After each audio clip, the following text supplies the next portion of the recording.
नमस्कार दोस्तों, स्वागत है आप सभी का सीटी सिलेक्शन गुरु में। दोस्तों, आज हम पढ़ने वाले हैं भारत और विश्व की प्रमुख नदियों के उद्गम स्थल, साथ ही उनके प्राचीन नाम भी। यह टॉपिक परीक्षा की दृष्टि से बहुत महत्वपूर्ण है, तो और आज हम इसे बिल्कुल आसान तरीके से कवर करेंगे। चलिए शुरू करते हैं आज की क्लास।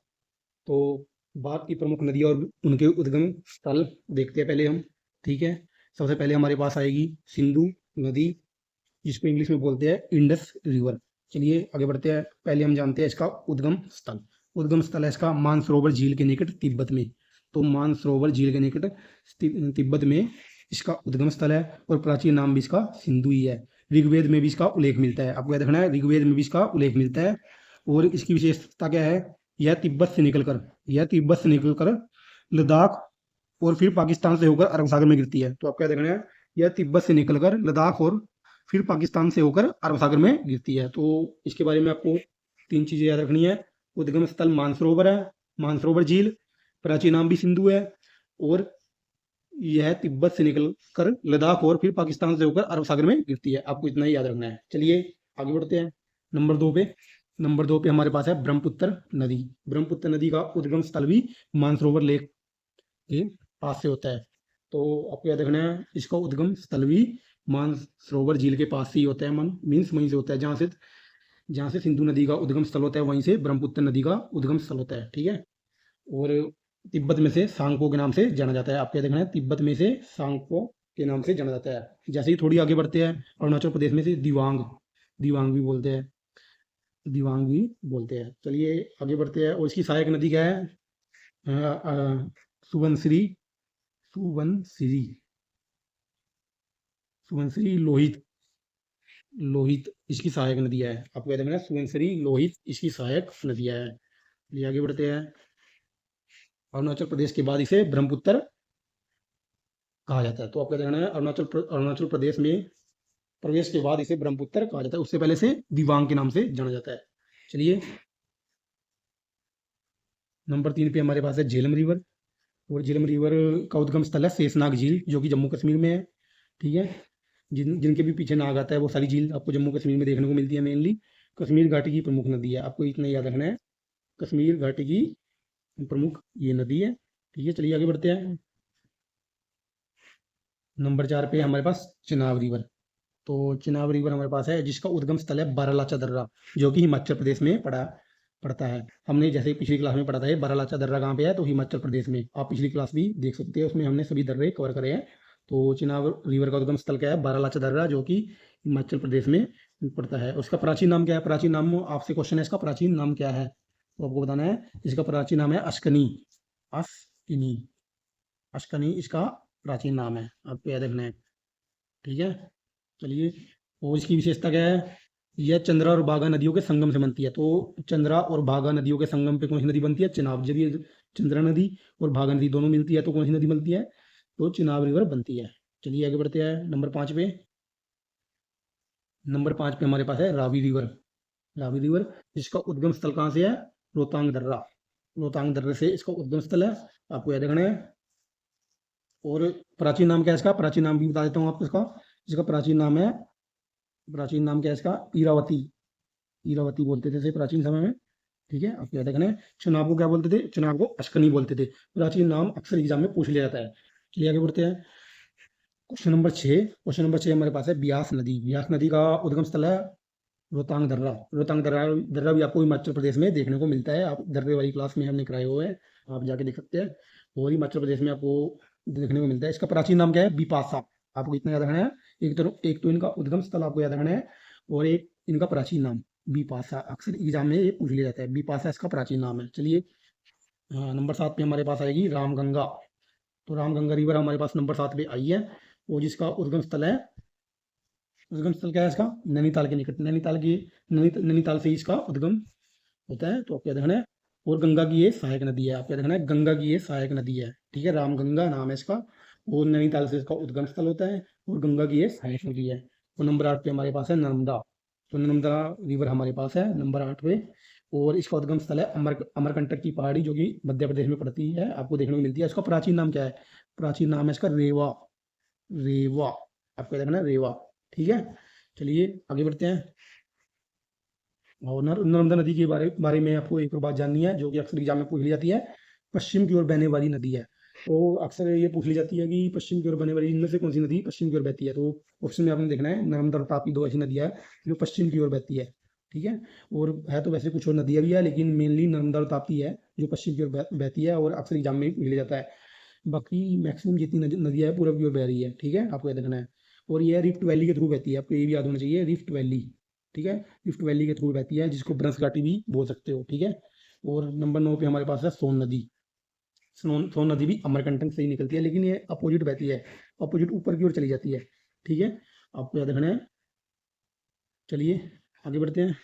और गंगा की इसके बारे में क्या रखना है, सोन नदी के बारे में। गंगा की दाहिनी सहायक नदी है ये। गंगा की दाहिनी दाहिनी दाहिनी तरफ से मिलती है ये, गंगा में सहायक नदी है। ठीक है। और नंबर 10 पे हमारे पास है ताप्ती रिवर। तो ताप्ती रिवर के बारे में हमको क्या जानना है। ताप्ती रिवर का उद्गम स्थल है मुल्ताई। मुल्ताई है। ठीक है, आपको इतना ही याद रखना है। और यह भी पश्चिम की ओर बहती है, नर्मदा की तरह है, यह भी पश्चिम की ओर बहती है। ये नर्मदा और तापी दोनों ही नदियां हैं जो रिफ्ट वैली के थ्रू बहती है पश्चिम की ओर। क्वेश्चन आएगा एग्जाम में, इनमें से कौन सी नदी पश्चिम की ओर या रिफ्ट वैली के थ्रू बहती है। तो नर्मदा या तापी, या ऐसा क्वेश्चन आएगा इनमें से ऐसी कौन सी नदी है जो डेल्टा नहीं बनाती, तो भी आपको ऑप्शन में देखना है नर्मदा या तापी। ठीक है, आगे बढ़ते हैं। Question number 11, Ganga river. Ganga river पहले हमको जानना है कहाँ से निकलती है। गंगोत्री ग्लेशियर से गंगा रिवर निकलती है। और इसका प्राचीन नाम क्या है, प्राचीन नाम भी हमको, हाँ, प्राचीन नाम क्या है, भागीरथी। भागीरथी इसका प्राचीन नाम है। भारत की सबसे पवित्र और लंबी नदी है। पहली बात तो यह है कि भारत की सबसे पवित्र है और लंबी नदी है, जिसकी लंबाई लगभग 2500 किलोमीटर के आसपास है। यह पूरी तरह से भारत में बह रही है ना, इसलिए इसे भारत की लंबी नदी बोलते हैं। ठीक है। और आगे है नंबर 12 पे हमारे पास यमुना नदी। यमुना नदी के बारे में हमको क्या जानना है। यमुना नदी के यमुनोत्री ग्लेशियर से यह निकलती है। जैसे कि गंगा नदी गंगोत्री ग्लेशियर से निकलती है, वैसे ही यमुना नदी यमुनोत्री ग्लेशियर से निकलती है, जिसे बंदरपूंछ चोटी के नाम से भी जाना जाता है, बंदरपूंछ। ठीक है, बंदरपूंछ भी आप याद रख सकते हो, बंदरपूंछ आपसे पूछ लिया जाता है एग्जाम में, बंदरपूंछ। ठीक है। और प्राचीन नाम क्या है इसका, प्राचीन नाम है इसका कलिंदी, कालिंदी। कालिंदी इसका प्राचीन नाम है। आपको याद नेक्स्ट एग्जाम में पूछ लेता है यमुना नदी का प्राचीन नाम क्या है, तो आपको याद है कालिंदी। कालिंदी इसका प्राचीन नाम है। और इसकी एक और विशेषता है, गंगा की सबसे बड़ी सहायक नदी है। गंगा की सबसे बड़ी सहायक नदी कौन सी है, तो यमुना। ठीक है, आपको याद रखना है। और नंबर 13 पे हमारे पास है गंडक रिवर। गंडक रिवर है। और इस गंडक रिवर के बारे में क्या है, गंडक रिवर के बारे में है, यह नेपाल से उत्पन्न होती है। नेपाल इसका उद्गम स्थल है। ठीक है। और विशे- और विशेषता क्या है, गंगा में यह मिल जाती है। आपको इतना याद रखना, नेपाल से इसका उद्गम स्थल है और यह गंगा में मिल जाती है। नंबर 14 पे हमारे पास है कोसी रिवर। कोसी रिवर के बारे में क्या है, इसका उद्गम स्थल क्या है, सप्तकोसी। सप्तकोसी से इसका उद्गम स्थल होता है। और इससे क्या कहा जाता है, मेनली एग्जाम में पूछ लिया जाता है बिहार का शोक। बिहार का शोक के नाम से यह नदी जानी जाती है। अक्सर एग्जाम में आता है बिहार का शोक किस नदी को कहा जाता है, तो कोसी रिवर। नंबर 15 पे हमारे पास है महानदी। तो महानदी के बारे में जानना है हमको। सिहावा से ये निकलती है महानदी। अब से एग्जाम में पूछा जाता है महानदी कहाँ से निकलती है, तो सिहावा। और पूरब की ओर बहकर बंगाल की खाड़ी में यह गिर जाती है। जैसे कि मैक्सिमम नदी पूरब की ओर ही बहती है, पश्चिम की ओर मेनली आपको मिलेगी नर्मदा और ताप्ती, जो कि एग्जाम में पूछ ली जाती है, और जो कि डेल्टा नहीं बनाती, एस्ट्री बनाती है। ठीक है, आपको याद रखना है। और नंबर 16 पे हमारे पास है गोदावरी रिवर। तो गोदावरी रिवर के बारे में हमको जानना है, त्रिमकेश्वर से यह निकलती है। ठीक है। और इसकी विशेषता क्या है, दक्षिण भारत की गंगा कहलाती है। क्यों कहलाती है, क्योंकि दक्षिण भारत की सबसे लंबी रिवर है। ठीक है, दक्षिण भारत की सबसे लंबी रिवर ये है। और त्रिमकेश्वर से यह निकलती है। ठीक है, आपको याद रखना है। इससे आगे आएगी हमारी कावेरी नदी।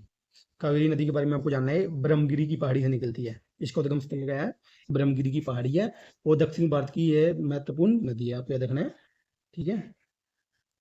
और ये कावेरी नदी को लेकर किन दो राज्यों के बीच में विवाद है, आपको कमेंट में बताना है। इसके जल के बंटवारे को लेकर किन दो राज्यों के बीच में विवाद है। ठीक है, ब्रह्मगिरी हिल से निकलती है, जिसके पानी को लेकर बहुत मसला है। ठीक है। अगले है मेरे पास चंबल रिवर। चंबल रिवर कहाँ से निकलती है, जनापाप की पहाड़ी से नदी निकलती है। आपको इतना ही याद रखना है इसमें। ठीक है, चंबल रिवर। और नंबर 19 पे हमारे पास है कृष्णा रिवर। कृष्णा रिवर कहाँ से निकलती है, महाबलेश्वर। महाबलेश्वर से यह रिवर आपको निकलती हुई नजर आएगी। ठीक है, इसके बारे में भी इतना ही जानना है। ठीक है, अगला है लूनी रिवर। लूनी रिवर के बारे में क्या जानना है? यह नाग पहाड़ से निकलती है, नाग पहाड़ से यह नदी निकलती है, आपको नजर आएगी। ठीक है, और इसकी विशेषता क्या है? यह समुद्र तक नहीं पहुंचती। कुछ नदियां ऐसी होती है जैसे कि समुद्र तक पहुंचने से पहले ही ये रास्ते में ही विलुप्त हो जाती है। कुछ समय तक तो ये नजर आती है, लेकिन आगे दिखना ये बंद हो जाती है। तो इसे अंतस्थलीय नदी के नाम से जाना जाता है, तो इसको अंतस्थलीय नदी भी बोलते हैं। ठीक है, समुद्र तक नहीं पहुंचती है, ये आगे ही विलुप्त हो जाती है। ठीक है, अगली है हमारे पास साबरमती नदी। साबरमती नदी कहाँ से निकलती है? जैसमंद झील से यह निकलती है। आपको पता होना चाहिए कि अहमदाबाद भी इसी नदी के किनारे स्थित है। साबरमती नदी के किनारे ही अहमदाबाद स्थित है, आपको याद होना चाहिए। ठीक है, और साबरमती नदी आपको याद रखना है, जैसमंद झील से यह निकलती है। अगला है दामोदर नदी। दामोदर नदी, ठीक है, छोटा नागपुर के पठार से यह निकलती है। ठीक है, आपको इतना याद रखना है। और विशेषता क्या है? बंगाल का शोक इसे कहा जाता है। तो आपको याद रखना है, बिहार का शोक तो कोसी को बोला जाता है, जबकि बंगाल का शोक दामोदर नदी को बोला जाता है। और भारत का इसके जीवित मरुस्थल के नाम से भी जाना जाता है, जैविक मरुस्थल। जैविक मरुस्थल भी, जैविक मरुस्थल की संज्ञा भी से दिया जाता है। ठीक है, आपको याद रखना है। अगला हमारे पास है घाघरा रिवर। घाघरा रिवर कहाँ से निकलती है? मापा चांगो। मापा चांगो से यह रिवर निकलती है, आपको याद रखना है। वैसे तो ये, जैसे आप एक बार भी इसको पढ़ोगे तो जैसे ही आप एग्जाम में ऑप्शन देखोगे तो आपको सबसे अलग ही दिख जाएगी ऑप्शन। जैसे ही आप ये कर रहे हो तो ऑप्शन में आपको छानने से वैसे तो सारे याद करना ही मुश्किल होते हैं, ऑप्शन बचा, ऑप्शन देखने से आपको पता लग जाता है। ठीक है, चलिए आगे बढ़ते हैं। सतलुज नदी। सतलुज नदी कहाँ से निकलती है? तो ये निकलती है राजस्थान। राजस्थान हो गए, राजस्थान से यह निकलती है, आपको याद रखना है। ठीक है, और सिंधु की प्रमुख सहायक नदी है, आपको याद रखना है, ये सिंधु की प्रमुख सहायक नदी है। सिंधु की प्रमुख सहायक नदी है। चलिए आगे हम कुछ विश्व की प्रमुख नदियां भी देखेंगे। सबसे पहले हमारे पास है नील नदी नंबर 25 पे, जो कि विक्टोरिया झील से निकलती है। इसके बारे में क्या याद रखना है? ये विश्व की सबसे लंबी नदी है, विश्व की सबसे लंबी नदी है। ठीक है, इतना इसके बारे में याद रखना है, लंबी नदी है, विश्व की सबसे लंबी नदी है। ठीक है, राइटिंग थोड़ी बेकार है लेकिन आप एडजस्ट करिएगा। ठीक है, और दूसरा है हमारे पास अमेजोन नदी। अमेजोन नदी जो कि साउथ अमेरिका में बहती है, साउथ अमेरिका, तो एंडीज पर्वत से यह निकलती है, जो कि विश्व की सबसे लंबी पर्वतमाला है, एंडीज पर्वत। ठीक है, और इसके बारे में, अमेजोन नदी के बारे में क्या रखना है? यह विश्व की सबसे ज़्यादा बहाव वाली नदी है, जो पानी की मात्रा के भाव से देखे तो ये विश्व की सबसे बड़ी नदी है। ठीक है, जल की मात्रा में सबसे ज़्यादा जल का फ्लो ये करती है, और विश्व की सबसे बड़ी नदी इसको कहा जाता है। लंबी होना अलग चीज़ है, बड़ी होना अलग चीज़ है। नील नदी तो विश्व की सबसे लंबी नदी है, जबकि अमेजोन नदी विश्व की सबसे बड़ी नदी है, जो कि पानी की मात्रा से मापा जाता है। ठीक है, अगले हमारे पास डेन्यूब। डेन्यूब नदी। डेन्यूब नदी निकलती है ब्लैक फॉरेस्ट। ब्लैक फॉरेस्ट क्या है? ये कोई जंगल नहीं है, ये किसी, ये माउंटेन का नाम है, पर्वत का नाम है। ठीक है, फिर जंगल समझ लो उसको। तो डेन्यूब नदी जो कि ब्लैक फॉरेस्ट से निकलती है, जो कि एक माउंटेन का नाम है। ठीक है, जर्मनी में पड़ता है शायद, ये देखना आप, कमेंट में बताना है कहाँ पड़ता है। ठीक है, अगला है हमारे पास होंगो। होंगो नदी, जिसे पीली रिवर के नाम से भी जाना जाता है, पीली नदी के नाम से भी जाना जाता है। ये कहाँ से निकलती है? क्यूनलिन पर्वत, क्यूनलुन पर्वत से निकलती है। चाइना की ये बेसिकली रिवर है, आपको याद रखना है। होंगो, जिसे पीली नदी के नाम से भी जाना जाता है, क्यूनलुन पर्वत है। और इसे क्या कहा जाता है? चीन का शोक के नाम से जाना जाता है। चीन का शोक किस नदी को कहा जाता है? तो होंग हो नदी। ठीक है, होंग हो नदी, जिसे पीली रिवर भी कहा जाता है। अगला है हमारे पास बोलगा रिवर। बोलगा रिवर कहाँ से निकलती है? बालदाई की पहाड़ियों से यह निकलती है, और यूरोप की सबसे लंबी नदी है। तो आपको रखना है बोलगा, बोलगा रिवर, जो कि बालदाई की पहाड़ियों से निकलती है, और यूरोप की सबसे, बताना है आपको, सबसे लंबी नदी है। ठीक है, तो दोस्तों आज की क्लास यही समाप्त करते हैं। उम्मीद है आपको आज का टॉपिक अच्छे से समझ आया होगा। अगर वीडियो अच्छा लगा हो तो लाइक जरूर करें, और चैनल को सब्सक्राइब करना ना भूलें। थैंक यू, मिलते हैं अगली क्लास में।